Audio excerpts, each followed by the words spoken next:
Welcome back, Diabetes 180 family. We are live once again. So we're taking a little break from our anti-aging longevity series, and we're going to talk about what I love to talk about: diabetes, specifically carbs. Okay, and whether or not you have diabetes, this is definitely something that we know is a hot topic today. Whether or not you could have too many carbs in your diet, what carbs are good, what carbs are bad, are fruits unhealthy. So I really hope that I can simplify things tonight. Okay. Like all of our lives, we're not going to be here very long. I expect 20 minutes to maybe 20, 25 the most. So make sure you're tuning in and asking questions. By the end of this demonstration, I like to call it or thought experiment that I'm going to take you through, you're going to understand what makes a carb a good carb versus what makes a carb a bad carb. Okay, I guarantee that this thought experiment, this mental experimentation that I'm going to take you through is going to make it crystal clear whenever you're thinking about carbs, when how to split something between a good carb or a bad carb. Right. If you have questions in the chat, let us know. Of course, as I always like to ask, greet us in the chat. Also, letting us know you're watching and joining us in this live tonight. All right. So this is something also I think would be good for us to pass on to others, because I guarantee whether or not you have diabetes, you have friends, family that are confused, seeing you eat fruits and telling you that's a lot of fruits, right? That aren't you going to gain weight? So we're talking about diabetes, but we're also in a huge way really talking about maintaining a healthy weight, because I have seen that the mainstream evidence, the mainstream information that we're getting as far as nutrition is keeping us sick and keeping us overweight, right? When we eat how we are designed to eat, it is not only very easy to reverse chronic disease, but it also becomes very simple to see our ideal body weight become the norm, right? I believe if everyone ate this way, you could see a whole population scale change when it comes to the numbers, the rates of obesity. We'll see it plummet, okay? Because I guess I'll give you a spoiler. We are designed to eat carbs. We're designed for carbs. Um, so Goldsmithers, thanks for watching from Las Vegas. That's awesome. All right. Yeah, if you have any questions on carbs specifically, we're going to be addressing that tonight. I think you have a question about apple for dessert. That's actually something very good. That's a very good point. Hold on to that question there. So I think what Goldsmithers is asking is a very important observation. She ate apple for dessert and saw her sugars go up. We talk about what happens when we eat carbs in a high-fat environment, and I'm going to address that during our live. So definitely keep watching Goldsmithers, okay? If you have any other questions, guys, on carbs, this is it. This is actually part of a longer series. We usually do like a 2-day event where we call it a carbohydrate masterclass. But this is like the second part or portion of the second part. I try to keep things condensed. I'll definitely give you more information if you need it on future lives. Okay. Another thing I was going to say too, just to imagine for me, like the this advice that bacon is better than bananas, right? There's advice today that eating high protein or high fat is the key to weight loss, weight management, and diabetes management and diabetes reversal, right? But think about that logically. Any diet that encourages you to eat high fat foods versus fruits, it should cause us to think and question. Okay, so tonight I'm going to appeal to our logic. I'm really going to appeal to our logic. And for our Christians, our Bible believing Christians, I want to remind us that if you believe in the story of Genesis, we were created in a garden, right? There's a reason why when we go to a produce aisle or we go to a garden for this, so there are carb centered food sources, right? When you're talking about starchy vegetables, when you're talking about legumes, when you're talking about intact whole grains, and of course fruits, they're in abundance in nature for a reason. I believe it's because God has designed us to our meals, our food, to consist of complex carbs, right? And we're going to see that very quickly. All right, so let's go ahead and go into the topic for tonight, right? Carbs, what are they? Let's start. We're going to start with a very basic definition of carbohydrates. Okay, so carbs at a very basic level are one of three basic food groups. So when you talk about categorizing foods or into macronutrients, there are three types of macronutrients. So protein, fat, and carbs are the three groups or macronutrients that you find in every food source. Okay, so give me a moment, I gotta make sure I got my laptop charged here. But yeah, so when you're eating something, uh whether it be animal or plant, right, you're eating foods that come from one or all of these sources. So carbohydrates are a very, very broad term. We got to break down to make it clear enough what is good and what is bad. All right. Okay. Um, we have another question about macronutrient percentages. That's a very good question. So the for carbohydrates, especially when we're eating in a low fat environment. So in this channel, we promote making sure that we are eliminating, if not limiting, animal foods and foods high in fat. When you do that, an ideal fat percentage intake wise for diabetics specifically to reverse insulin resistance, most studies agree that to maximize it at 15%. So no more than 15% of your calories coming from fat. Protein is a little different. It's a little more complex of a question, but most studies agree that a standard recommendation for protein intake by weight is 0.8 kilograms. Sorry, 0.8 grams per kilogram of body weight. So you take your weight, convert it to kilograms, multiply that by 0.8. And that's how many grams of protein. Then you can obviously decide how much percentage that needs. So the only percentages I really focus on is fat intake. Once you keep your fat intake low, especially as a diabetic, now you're increasing your chance to become sensitive to insulin, more tolerant of glucose or carbs, and now you can eat carbs without limit.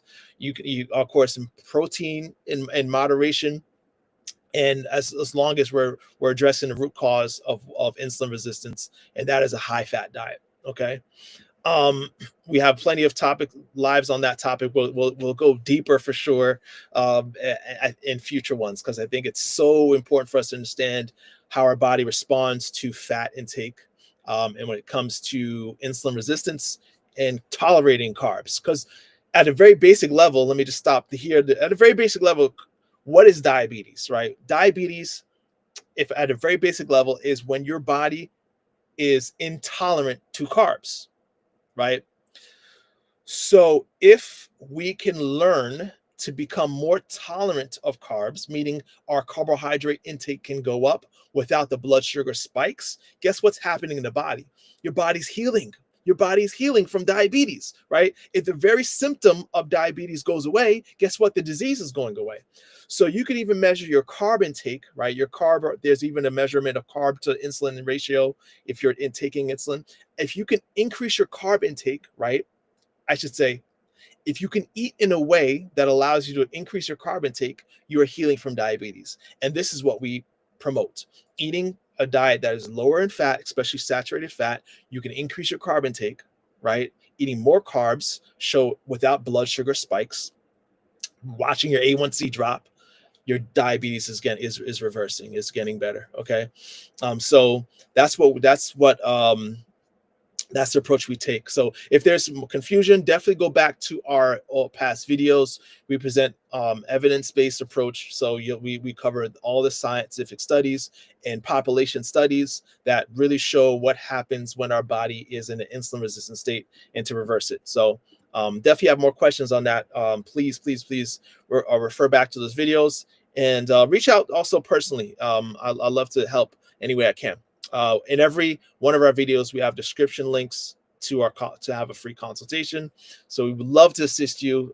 We don't charge for our consultations. All right. So take advantage of that. Use it and share it. Okay. So simple carbs, on the other hand, right? If we're gonna split the different between a complex carb and a simple carb. A simple carb is something that's simple, right? It's easily digested. It causes spikes in our blood sugar levels. Simple meaning it's not complex, right? Complex carbs um, are going to be what's found holistic in nature, and we're going to describe what that really looks like on a day-to-day meal base. Okay, so please pay attention. I promise you, when we get to the end of this, you're going to see what meals look like when they're consisted of complex carbs versus your refined or processed carbs. All right. So our refined carbs, or is another word for, I think, for a simple carb, is a refined carb. Um, they are more processed than complex carbs, right? Because during the refinement process, a lot of the good stuff is taken out. The fiber, minerals, and vitamins, a lot of it's taken out, right? Especially the fiber.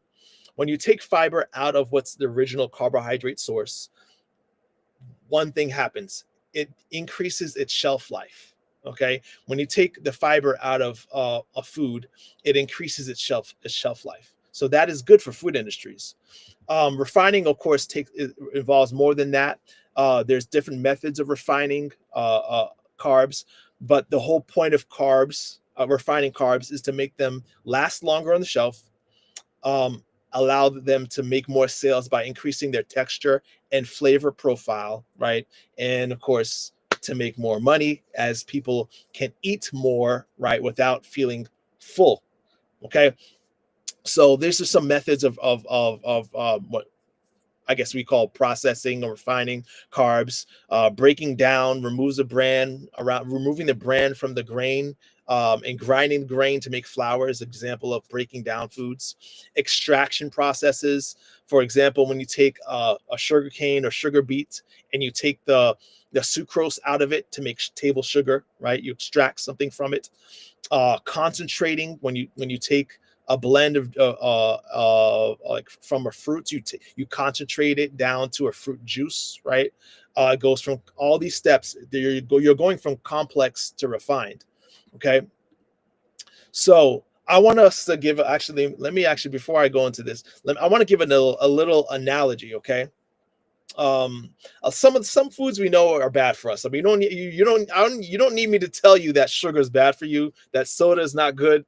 It's more confusing about, I think what's more confusing for us is like, well, are there some fruits we should avoid? Are potatoes now off the menu, right? Is corn bad? Like, can you have too much corn?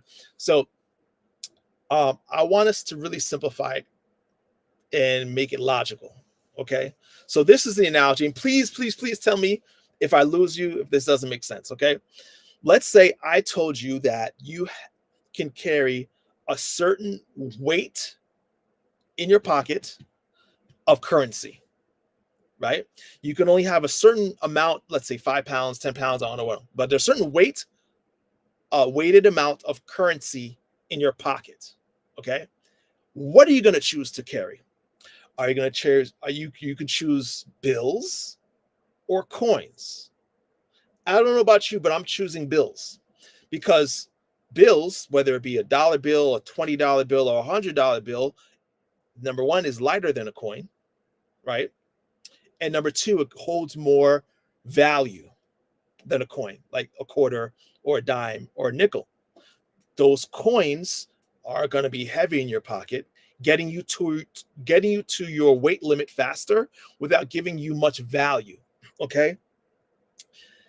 Complex carbs, or carbs found in as they are in nature, right, with most of their fiber and all the micronutrients intact, not removed, unrefined, are like bills in this scenario. Not only do they, unlike coins, like have more value or more bang for your buck, but compared to refined carbs, complex carbs do not add much to your weight. Okay, and you're going to see this. Calorically speaking, Complex carbs are lower in calories, right? So when you're eating a lot complex carbs and shunning the refined, you're going to see that you're eating more nutrient value, but getting less caloric, less of a caloric wet scale on the caloric scale. You're actually eating less, and you're eating in a way that's going to promote weight loss, or at least keeping you at an ideal weight. All right. So we're going to give some food examples. So these obviously are obvious. I think I could skim through a lot of the refined carbs, but some of these aren't so obvious, like white rice, bread. But we know sugar, pastries, candy, and but pretzels. Some people say, well, pretzels, is that good for us? But you got to ask yourself, in order to determine whether or not it's complex or refined, a simple question: what did it look like when it was in nature? Okay. What did that rice look like? Was it white in nature? No, it wasn't. It was probably brown, right? The bread, does bread look like that in nature? No. So the farther something gets from nature, the more refined it is, the more something good has been taken away or something bad has been added to it. Okay. And you might argue, some might say, well, in Asia, China, people eat white rice as a staple and they have the lowest rates of diabetes, right? That's true, but they also probably eat a lot less other processed junk, right? So there's definitely a spectrum to it. There's many societies and cultures that eat potatoes, and or plantain, right? And these carbs, right, don't increase their rates of diabetes. It is something different. And just to answer the first question I was asked, it's really the amount of saturated fat in our diet that's really causing the problem. I could go all night on that point alone, but we got it. Tonight we decided to focus on carbs. So let's just stick with carbs. We'll talk about fat in another video. But carbohydrate, good versus bad, should be clear, right? So when you're looking at complex carbs, whether they be bananas or sweet potatoes, you're asking yourself, how close is this to the divine hand of God? How close is this to as God designed it, right? The further it is from nature, the further it is from God's hand as God designed it, right? The more disease promoting it is, or I should say, the more devoid it is of nutrients that can actually promote health, right? So good carbs are going to be close to nature.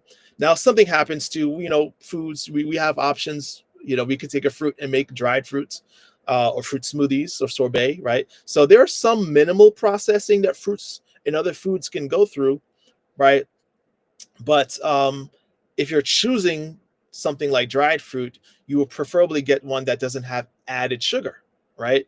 So when you're asking the question of how refined this is, it's not only what's been taken away from it, but also what's been added to it. So you want something that's not had sugar or other unhealthy ingredients added, okay, as found in nature. We want. So let's go, but I want to stick with the money and the currency analogy. Okay, so let me go through this. So these are more examples of refining process of carbs. You go from whole wheat to white flour, which making white flour pasta. Instead of, might be better to actually eat whole wheat flour pasta. So whole wheat flour based pastas or lentil based pastas, because they're closer at least to nature. There's a spectrum to it, right? It's not like all or nothing, right? If someone really wants to eat pasta, I'd be okay with even eating a whole wheat pasta versus a white or traditional pasta that has a lot of more of its fiber removed. Does that make sense? Hopefully that makes sense, right? So there's degrees to it. There, it doesn't mean that means I can never eat pasta again. There's a lot of lentil based pastas. You want if your food is refined or processed, you want minimal amount of processing going on, right? You don't want to go from something brown to something completely white and devoid of its original fiber. Okay, so there's definitely degrees to this, right? But yeah, going back to this analogy, you guys tell me, what would you do if I told you that you could hold only a certain weight in currency in your pocket? Are you choosing bills or coins? Because the bills would be your complex carbs, your coins would be your refined, and those who are eating whole food, they're eating foods that are rich in carbs, right? But they're noticing something amazing. Their weights are going down. They're eating more carbs while weights going down. Counter what we hear today. Carbs make you fat. You eat too much carbs, no matter where the carbs come from, they'll make you fat. No, we have to differentiate simple versus and the complex, right? Because they both do not behave the same. They do not, right? Yeah, I like them bills. So let's go. Let's go to some real life examples, okay, in our last 5 minutes or so. All right. So I'm going to have a choice of a carbohydrate rich meal. Okay. Lewis told me that carbs are back on the menu, right? So I'm going to give carbs another try. We broke up last year. This year, starting this month, I'm going to start eating carbs again. Are you going to choose Special K cereal or oatmeal? Look at the difference a little bit, right? So these two breakfast items, okay, and also if you see at the top, I have a example of, let's say if someone's on a trying to do a low calorie diet, okay, you're trying to lose weight, so you're trying to limit your intake to 1,300 calories for the day, right? So right at the top, I have a limit or a calorie budget, right? Keeping with the currency analogy of 1,300 calories. If I eat Special K with a glass of orange juice, right? That estimates using a quick estimation of calories in a typical meal, 350 calories, right? I'm glad you said oatmeal, most of you guys, right? Hopefully all of you guys, because oatmeal not only is going to fill you up, ask yourself really realistically, right? What's going to fill you up more? And when I put these calculated measurements together using a calorie counter, I included fruits in that oatmeal. So you got fruits in that oatmeal. You got berries and a smoothie instead of juice. So of course, a smoothie is not a fruit, but it's more refined, but it's less refined than juice. Okay. Even so, even though this food is gonna make me feel full, right? It's got less calories in it, 270 calories, right? So this is more like the bills, giving me more nutritional bang for my meal buck, right? But keeping me low in calories, right? Just what we want for any weight loss regimen or weight maintenance plan. All right, so let's say for lunch, we're sticking with carbs, right? And I'm gonna eat white flour pasta, traditional pasta with some chicken, right? Or some kind of chicken gravy base. And the calories tell this whole story, tell the difference between a whole wheat flour pasta with veggies instead of meat, right? 605 calories versus 322 calories in your whole wheat vegetarian dish. Okay, which is gonna fill up our calorie budget quicker, right? We could see which one. All right, and let's go on to dinner.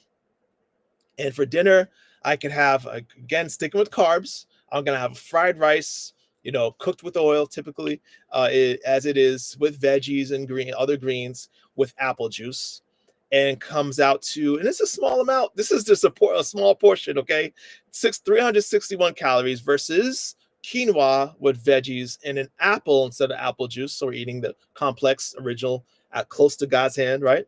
As not refined. 210 calories. Less calories, and I guarantee you this quinoa dish, I don't know if you guys have eaten quinoa before, is going to be more filling than your fried rice. All right, it's going to last a lot longer. All right, at the end of the day, all right, at the end of this presentation, right, this is where I want to get to. Really, at the end of the day, the simple versus complex carbs tells the whole story. In a meal of simple carbs, you've got 1,429 calories. You're over your budget, right? And 1,429 is not a lot, actually. Depending on your weight, you could probably still lose weight with these meals, possibly, but you're gonna be hungry. You're gonna be hungry because many of these foods, the cereal, the pasta, is devoid of its nutrients. It's been stripped of. It's back down to the coin versus the dollar. You're losing nutrients on one side, where the other side, not only are you nutrient dense, right, but there's less calories, right, in that oatmeal, in that whole wheat pasta, in that quinoa dish. You have 800. It was shocking to me. 897 calories. This is why there's actually been studies, guys. I don't know if you realize this. There's been studies that actually try to make people gain weight on a whole food plant-based diet, eating mainly carbs. So we're talking everything from sweet potato to yams and corn and brown rice or quinoa and fruits, right? Eating whole foods and compared to a standard diet, you can't gain weight unless you force yourself to overeat. And in a food, and when you're eating foods that are complex, that are full of fiber, and all the nutrients that come combined, packaged in them, you're going to be satisfied at the end of the day. You're not going to be looking through the fridge. Of course, there's still that pesky thing called cravings. We still have our cravings. I know that doesn't mean that, once you eat healthier, tell me about it. Your cravings won't just go away. But as far as feeling satisfied, this is the way to do it. Eating more carbs, not less, but making sure that the carbs are complex. They're bills and not coins. I guarantee do this long enough while limiting or preferably avoiding animal foods. You're going to see not only does the scale go down, but your satisfaction for food goes down. Your relationship with food improves because now you're learning to eat as you were designed, eating foods that are as they are found in nature, right? So I encourage you guys to stay on this path, this health journey. I know a lot of information maybe is not so new to everyone, but I should be a reminder that there is a way to eat until you're satisfied. You don't have to starve yourself, okay? But you just got to make better food choices, eating the complex, leaving the simple, and you're going to see that your blood sugars improve and your weight goes back to the ideal body weight that you're looking for. All right. So as always, if you need more advice, counsel, support, check the links in the show notes. It's in the description section if you're watching on Facebook, usually below this video, or actually, I'm not sure it's below or above. Yeah, YouTube is below. But definitely look for those links and we'll support you any way we can. All right. So, beloved, I pray above all things that you may prosper and be in good health, even as your soul prospers. We'll see you next week at the same time.